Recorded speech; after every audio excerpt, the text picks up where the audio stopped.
Selamat siang, perkenalkan nama saya Victorina Leninovianti. Kali ini saya akan membawakan PPL 3 yang berjudul Ekosistemku Seimbang Lestari Alamku dengan topik pengolahan sampah. Terima kasih.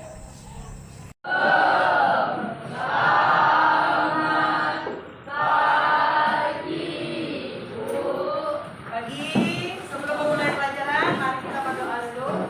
Tugas, silakan untuk depan.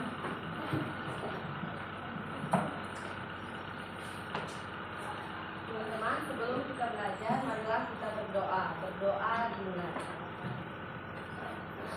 Tuhan Yesus, kami datang kepada Engkau pada saat pagi ini Tuhan, kami memberkat-Mu, kiranya Engkau berkati dalam kegiatan kami pada hari ini. Ya Bapa, kami percaya Engkau telah membimbing kami dari awal, pertengahan sampai akhir kegiatan kami. Ya Tuhan, lindungilah kami semua, dan kami juga berguru-guru mengajarkan kami ya Bapa, kiranya Tuhan tetap membimbing dan menjaga kami. Ya Bapa, hanya inilah doa dapat kami sampaikan kehadirat-Mu demi nama Yesus Kristus Tuhan dan Penantara kami. Baik, hari ini kita presensi dulu sebelum memasuki kita hari ini, yaitu mengenai pengolahan sampah. Oke. Yuk baca dulu, apa temanya? Ekosistemku seimbang lestari alamku. Itu tema proyek kelima kita ya. Kemudian, hari ini kita akan mempelajari tema tadi, ekosistemku seimbang lestari alamku dengan tema pengolahan sampah. Membersihkan lingkungan adalah sesuatu yang perlu kita semua lakukan. Kita menjaga generasi mendatang serta diri kita dan keluarga kita dengan menjaga lingkungan tetap bersih untuk membuat tempat tinggal kita rapi, sehat, dan nyaman. Mari kita mulai dari diri kita sendiri dan lingkungan sekitar kita. Berarti memulai dengan kesadaran diri sendiri, memotivasi diri kita sendiri untuk bergerak sebagai bentuk melestarikan alam tadi dengan mengolah sampah, mengolah sampah dengan baik atau dengan bijak ya.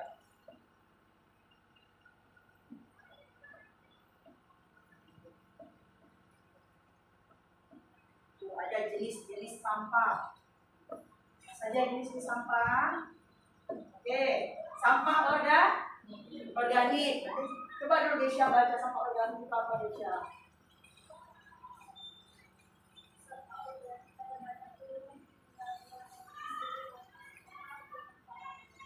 Sampah yang berasal dari makhluk hidup itu kata kuncinya. Sampah yang berasal dari makhluk hidup baik tumbuhan maupun hewan disebut sampah organik. Berarti sampah organik sisa-sisa makanan, bisa buah, nasi, sampah organiknya daun kering, kayu kering, bambu kering. Kemudian yang bisa diuraikan oleh mikroorganisme sehingga nanti dapat diolah menjadi misalnya kompos dan lain sebagainya ya, sesuatu yang bermanfaat lainnya. Kemudian selain sampah organik, ada juga sampah anorganik. Sampah anorganik.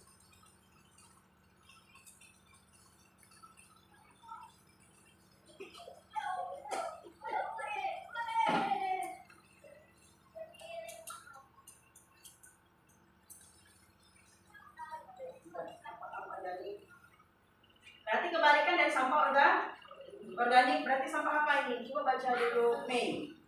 Sampah organik.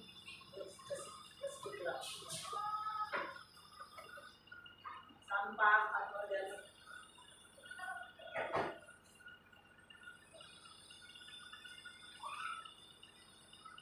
Sampah anorganik, sampah yang berasal dari bahan non biologis termasuk kertas, plastik, kaca, dan organisme sampah anorganik. Sampah anorganik membutuhkan waktu yang sangat lama, bahkan ratusan tahun untuk terurai secara alami. Berbeda dengan sampah organik yang terurai dengan cepat. Kalau kalian misalnya saat sekarang umur kalian 15 tahun, kalian coba timbun tadi sampah di dalam tanah. Coba kalian cek lagi secara usia kalian 30 tahun. Pasti masih utuh. seutuh sampahnya. Kenapa? Karena tidak dapat terurai dengan baik tadi. Karena sampah organik ini terdiri dari bahan-bahan kimia pembentuknya, sehingga tidak seperti sampah organik. Sampah organik ini sulit untuk terurai oleh bakteri karena merupakan bahan biologis saja. Oke, lanjut berikutnya. Sampah bahan berbahaya dan beracun. Coba bacakan dulu Bayu. Sampah bahan berbahaya dan beracun apa Bayu?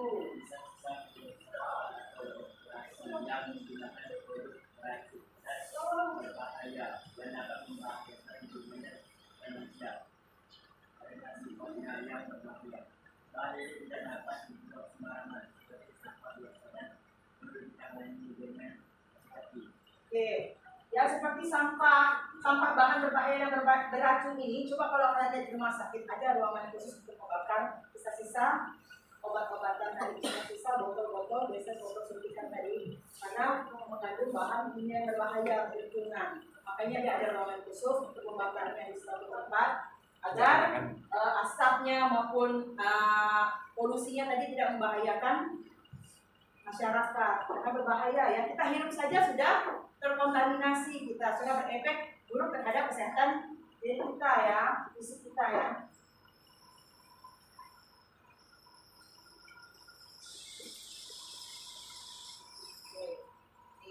Dampak negatif sampah.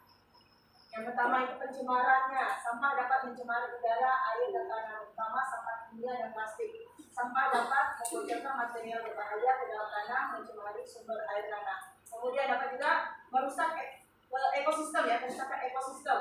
Sampah yang dibuang sembarangan dapat membahayakan satwa liar dan tumbuhan di habitat aslinya. Misalnya makhluk lain dapat mengkonsumsi sampah plastik yang terurai menjadi mikroplastik sehingga mengganggu keseimbangan rantai makanan. Ibu kemarin ada menonton satu video di mana di situ seekor penyu memakan plastik, jadi bersumber hidungnya dari masuk dalam hidungnya, sedotan plastik tadi. Gimana Pak? Mungkin kiranya namanya juga ditantang ya, kira itu pasti makanan. Makan dari akhirnya membahayakan diri dia, keselamatan ekosistem laut itu sendiri seperti penyu tadinya dan lain-lainnya, misalnya ikan, apalagi ekosistem laut selain ikan. Ya, bisa merusak terumbu karang dan lain sebagainya juga ya. Kemudian dapat menyebabkan banjir juga, dampak negatif sampah. Misalnya sampah yang ditumpukan di sungai, banjir akhirnya sempat meluap dan menyebabkan banjir. Seperti kita lihat kemarin di Lape juga udah terkena banjir. Padahal semuanya aman-aman saja Lape. Karena selokan yang tersumbat aliran air tidak lancar ya. Banjir dapat terjadi akibat penumpahan sampah di sistem drainase, terutama selama musim hujan.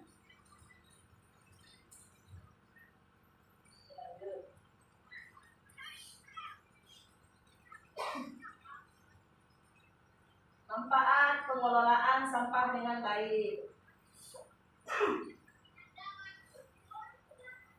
Yang pertama, lingkungan yang bersih dan sehat, kemudian meningkatkan kualitas hidup. Yang ketiga, mencegah bencana. Yang keempat, melestarikan alam. Yang kelima, menjaga kreativitas dan nilai ekonomi.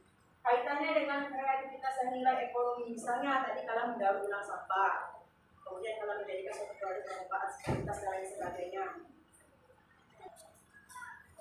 Tadi menambah nilai kreativitas dan nilai ekonomis tadi, mengolah sesuatu dari sampah sehingga menjadi barang yang bermanfaat seperti tas, apalagi yang kalian lihat dari hasil daur ulang sampah. Botol plastik yang kalian minum, botol plastik kemasan itu yang kalian minum itu kan berasal dari sampah juga ya daur ulang. Kemudian sapu plastik, sapu ini, contohnya sapu ini hasil daur ulang sampah plastik. Diolah oleh pabrik, makanya bisa menjadi suatu barang yang bermanfaat. Nyapu ini juga banyak sekali barang-barang yang dihasilkan dari daur ulang plastik ya. Makanya sebagai generasi muda kita kan agent of change, agen perubahan. Jadi bagaimana kita mengelola kreativitas kita agar bernilai ekonomis, kita jual tadi, padahal dari sampah kita olah plastik tadi kita jual dengan harga yang kompetitif tadi ya. Oke, sebelum masuk materi lebih lanjut, Ibu mau kalian menyaksikan video animasi yang berkaitan dengan sampah.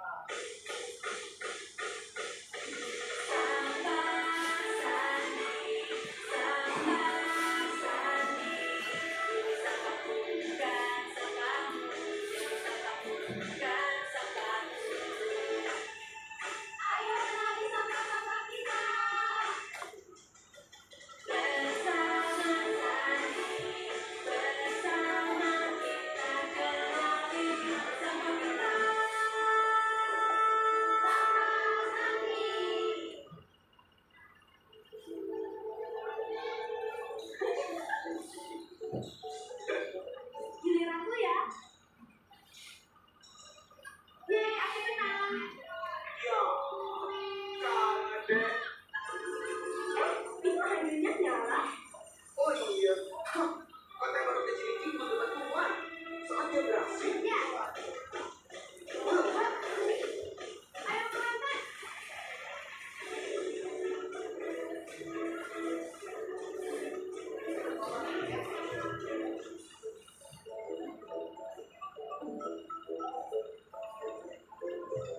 Ih, kayaknya laut makin hari semakin banyak yang dirusak. Merugikan kesehatan, jelek buat lingkungan, bencana bagi habitat laut. Wah, kasihan ya. Jahat banget sih. Sekarang saatnya bantu mereka. Ya, Iu. Bukan buang sampah sembarangan. Bikin kotor di mana-mana. Jorok.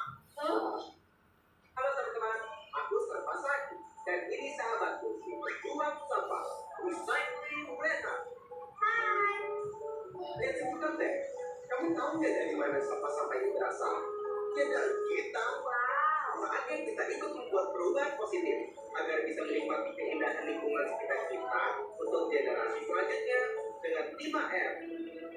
Refuse, reduce, reuse, repair, and recycle. Yuk kita telusuri dari mana sampah ini berasal. Reuse. Tuh, Dibungkus ya, Pak. ini deh pesanannya. Ini minumannya. Ya, hari ini masih pakai sedotan plastik. Pakai yang bisa dipakai ulang dong. Hah. Stop, kalian tahu nggak? Cuma butuh 1 menit untuk minum dari sedotan plastik, tapi butuh 700 tahun supaya sampah sedotan plastik itu hancur. Wah, Gimana dong? siapkan sedotan bambu atau besi dari rumah. Atau lebih baik jangan pakai sedotan sama sekali. Dan jangan lupa siapkan kartu keluargaanmu sendiri. Oh, begitu. Makasih ya udah diingetin. Sama-sama. Dadah. Reuse. Beli yang ini, Pak. Wah, bagus-bagus ya mainannya. Nah, kalian tahu nggak? Jangan pilih mainan dari plastik. Lebih baiknya dari kayu. Kayak ganting, sayang layang, mobil-mobilan dari kayu, atau blok kayu. Bener juga. Udara lingkungan lebih bagus lagi. Ayo kita main. Ya, dengan saya gimana? Kenapa? Semua mainan Hatang sudah saya ubah jadi kayu. Hampir. Yeay! Makasih Samira. Sama-sama. Dadah. Reuse. Wah. Botol plastik di mana-mana. Kotor dan bikin pemandangan jelek. Oh, Hah? Ini deh minuman botolnya. jangan biasakan beli minuman kemasan botol plastik. Kalau haus gimana? Lalu bawa botol ini sendiri dan isi lagi sepanjang hari. Oh iya, benar juga. Makasih ya. Dadah. Dadah.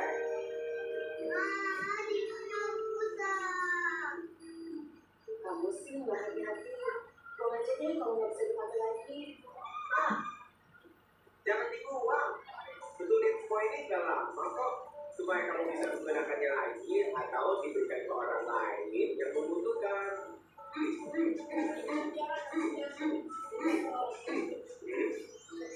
Baju yang sobek juga bisa diperbaiki tempat penjahit supaya bisa digunakan kembali. Aman cuy. Wah, bisa dipakai lagi. Terima kasih ya. Sama-sama. Dah.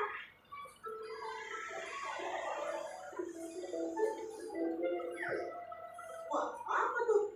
Wih, Aduh, sakit. Siapa sih buang botol sembarangan? Kejar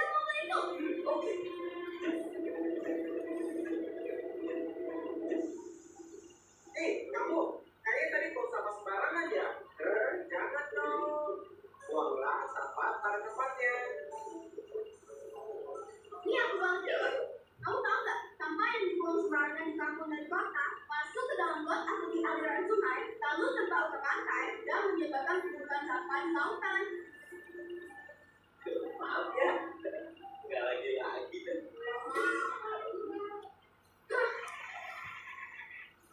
Recycle. Ya ampun, semuanya. Matanya kotor banget. Ayo kita bersihkan. Ayo.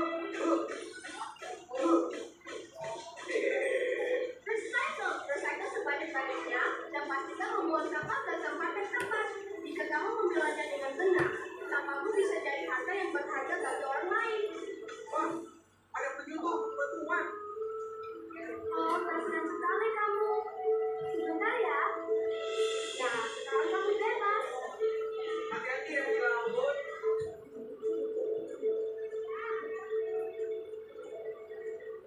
Ayo semuanya, lihat 5R dan ajarkan ke teman-temanmu.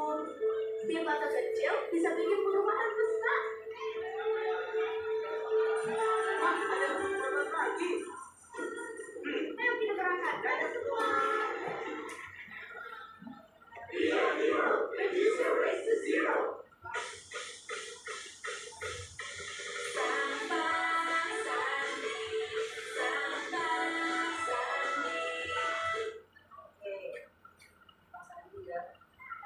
Apa sih pesan yang ingin disampaikan dalam video tersebut? Apa pesan yang ingin disampaikan dalam video tersebut?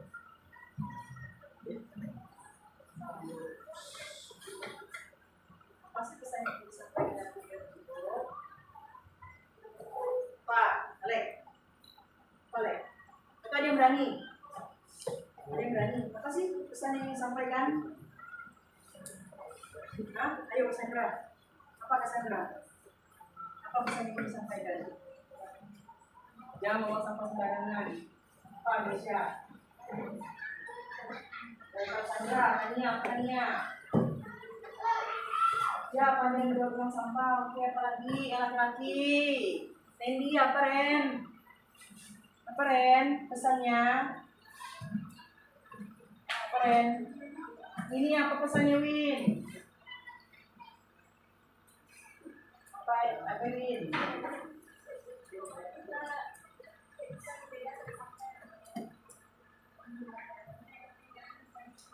Oh, harus bisa membedakan sampah organik dan anorganik. Keisha, apa Keisha?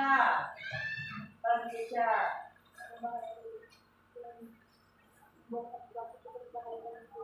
Ya, bahwa sampah plastik itu bisa membahayakan makhluk hidup ya. Apalagi kalau sampai di sungai atau di laut tadi. Makanya tadi ingat ada enggak? Di akhir video tadi ada tulisan ini enggak? Zero waste. Ada enggak? Apa artinya zero waste? Siapa yang jago di sini bahasa Inggris? Jago bahasa Inggris siapa? Siapa? Ya, nah apa artinya zero waste? Zero waste artinya bebas atau nol sampah, bebas sampah. Bagaimana kita sebagai generasi muda khususnya remaja memiliki kesadaran untuk apa? Untuk dapat menjadi pelopor dalam mengelola sampah tadi. Bagaimana cara membuang sampah yang baik pada tempatnya, kemudian apa lagi?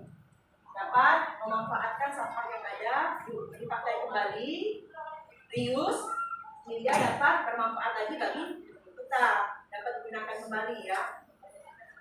Zero waste, nol sampah atau bebas sampah. Paham sampai di situ? Oke, saatnya kita mengerjakan KPD dulu ya. Ibu sudah siapkan lembarnya, kalian hanya mengerjakan di kertas ini saja. Ada 2 pertanyaan. Di sini juga tertera sama halnya dengan di sini. Sejauh mana sih pemahaman kalian tentang materi yang disampaikan tadi?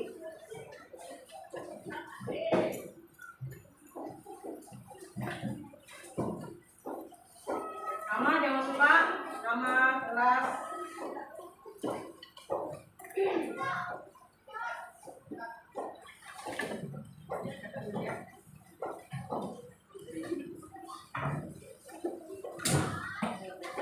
Keluarkan dulu alat tulisnya.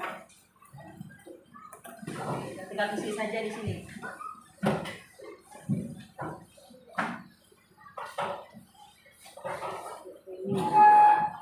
Rini, ngapa tidak semangat Rini? Hah? Kenapa tidak semangat?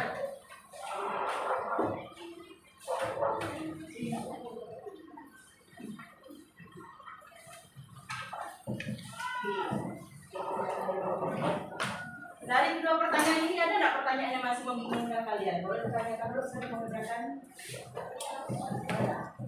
Yang pertama itu ibu jelaskan dulu bagaimana pendapat kalian tentang proyek gaya hidup berkelanjutan setelah menerima materi tersebut. Materi tentang pengolahan sampah, bagaimana tindakan kalian atau pendapat kalian ke depannya mengenai materi tersebut.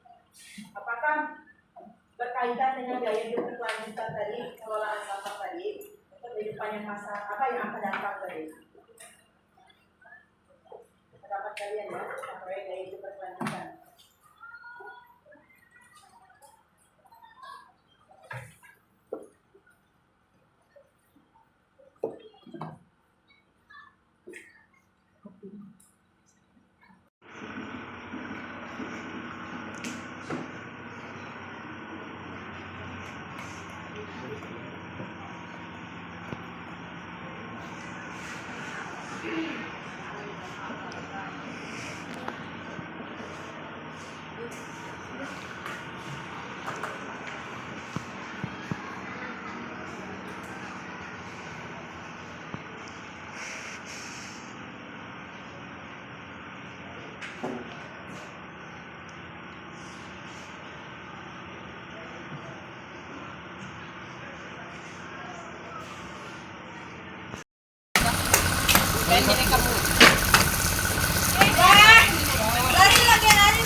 Pagi kami dari perwakilan kelompok akan memamerkan hasil karya kami dari sampah. Terima kasih. Terima kasih. Terima kasih.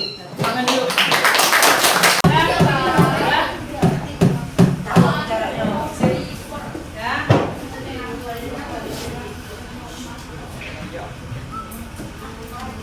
Oke, kesimpulan. Apa kesimpulan yang bisa didapat dari materi ini setelah kalian mengerjakan LKPD? Ya, alam menyediakan sarana dan kebutuhan manusia dalam menjaga keberlangsungan hidupnya. Hidup manusia sangat tergantung dengan alam. Santo Fransiskus dari Assisi mengingatkan kita bahwa rumah kita bersama adalah seperti seorang saudari yang berbagi hidup dengan kita, saling berdampingan, seperti tetangga. Dan seperti seorang ibu rupawan yang menyambut kita dengan tangan terbuka. Bila engkau Tuhan akan kembali kami ibu pertiwi yang memelihara dan mengasuh kami dan menumbuhkan aneka ragam buah-buahan beserta bunga warna-warni dan tumbuhan seperti Laudato Si akte pertama. Itu berkaitan dengan dokumen gereja juga ya. Jadi Santo Fransiskus ini adalah pelindung lingkungan alam. Fransiskus Assisi mengingatkan betapa pentingnya alam bagi hidup manusia. Seharusnya manusia menjaga hubungan yang harmonis dengan alam. Kalau kita flashback lagi di pelajaran kemarin, sesuai dengan makna kita sebagai citra Allah, apa tugas manusia? Manusia ini kan diberikan keistimewaan, diberikan akal budi, diberikan hati nurani, kemudian kebebasan untuk bertindak tadi, menguasai alam. Apa sih berkaitan dengan alam tadi? Kita kan berhak menguasai alam tadi, diberikan kepercayaan menguasai alam. Tapi harus secara bijaksana. Misalnya menggunakan kayu-kayu untuk membangun rumah, gunakanlah sepenuhnya, jangan mengeksploitasi secara besaran, karena berbahaya juga. Apalagi kalau sampai kita tidak menggerakkan program yang namanya reboisasi tanam kembali, maka akan punah. Apalagi nanti kalian kan akan berkeluarga, akan memiliki anak cucu. Jangan sampai anak cucu depan kalian tidak akan menikmati alam lagi. Karena alam itu sumber oksigen, penghasil oksigen terbesar atau tertinggi ya. Lanjut kembali. Manusia adalah gambar Allah. Kita tidak boleh lupa bahwa setiap makhluk memiliki fungsi sendiri dan tidak ada satupun yang lebih unggul dari yang lain. Seluruh material alam semesta adalah bahasa cinta Allah dan merupakan wujud kasih sayangnya yang tak terbatas bagi kita. Tanah, air, gunung semuanya ibarat pelayan Allah. Sejarah persahabatan kita masing-masing dengan Allah selalu terkait dengan tempat-tempat tertentu yang mendapat makna sangat pribadi. Oke, ini ya, beberapa contoh hal berikut ini dapat kita lakukan sebagai remaja untuk ikut terlibat aktif dalam usaha menjaga dan memelihara alam lingkungan. Yang pertama adalah berusaha untuk meletakkan sampah pada tempat yang telah disediakan. Kemudian mengurangi penggunaan plastik. Tadi bisa juga dengan mengurangi penggunaan plastik dengan botol minum yang kalian sediakan, kemudian kantong belanjaan yang kalian sediakan. Kalau kalian misalnya belanja di apa-apa, nah, pasti kan kantong plastik baru terus kan, banyak kan penggunaannya kan. Daripada mubazir dan menimbulkan efek negatif tadi dari penggunaan sampah tersebut, bawalah kantong belanja. Ribet ya? Memang begitu caranya. Bagaimana cara kita bertanggung jawab dengan alam tadi, melestarikan alam. Kemudian yang berikutnya, usahakan penghijauan kita rumah dan lingkungan sekolah tempat kita bertemu. Contohnya, menanam pohon, menanam bunga, tanaman-tanaman yang bisa memperkuat struktur tanah tadi agar tidak erosi, terkikis air ya. Kemudian menghemat penggunaan air. Tentang air banyak, gunakan ya sampai berlebihan tadi. Kemudian tidak seperti itu ya, tapi bagaimana cara kalian menghemat penggunaan air? Pakailah seperlunya. Lanjut, kemudian ikut dalam gerakan cinta lingkungan hidup. Kalian tahu enggak atau kalian mengikuti tidak? Ada grup, salah satu grup 4 laki-laki Pandawa. Tahu kan Pandawa? Yang ganteng-ganteng cowok-cowoknya. Pokoknya itu generasi Z lah. Yang menggerakkan gerakan cinta lingkungan tadi dengan membantu membuang sampah tadi. Sampah yang sudah menumpuk selama bertahun-tahun tadi di dalam di sungai dan lain sebagainya. Waktu itu mereka melakukan gerakan cinta lingkungan yang membersihkan sampah sekitar laut pantai. Banyak cara ya untuk menjaga lingkungan hidup ini tetap lestari. Oke.